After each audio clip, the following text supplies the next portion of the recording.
श्रीमद् भागवतम को स्वयं भगवान श्री कृष्ण का साहित्यिक अवतार कहा गया है। यह भागवत पुराण सुखदेव गोस्वामी जी ने परीक्षित महाराज को सुनाया। परीक्षित महाराज के पास केवल 7 दिन का समय था। सोचिए, जब मृत्यु सामने खड़ी हो तब उन्होंने क्या किया।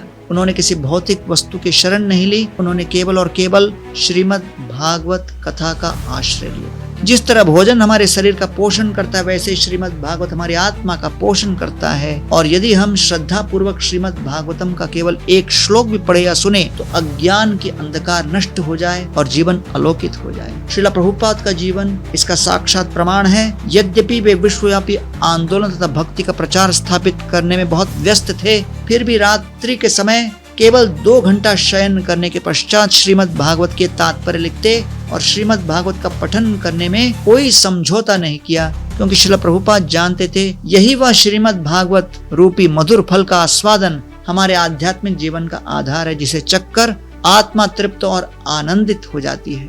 श्रृण्वत श्रद्धया नित्यम गृणतश्च स्वतेष्टितम् कालेन नाति दीर्घेन भगवान विशते हृदि। तो महाराज परीक्षित कहते हैं श्रीमद् भागवत का पठन किस प्रकार करना चाहिए। श्रद्धा के साथ नित्यम प्रतिदिन स्वचेष्टितम चेष्टा करके। और जब इस तरह हम पठन करेंगे, अध्ययन करेंगे, श्रवण करेंगे, उसका परिणाम क्या होगा। कालेन न अति दीर्घेन, बहुत ही शीघ्र, भगवान विशते हृदि, भगवान आपके हृदय में प्रकट होंगे। इस भद्र पूर्णिमा पर हम प्रयास करें कि अधिक से अधिक भक्तों में श्रीमद् भागवत का वितरण करें, उन्हें प्रेरित करें कि वे श्रीमद् भागवत का आश्रय लें, श्रीमद् भागवतम का पठन करें, श्रवण करें और इसी तरह हम अपने आध्यात्मिक जीवन में प्रगति करते हुए श्री कृष्ण के चरण कमलों को प्राप्त कर सकें।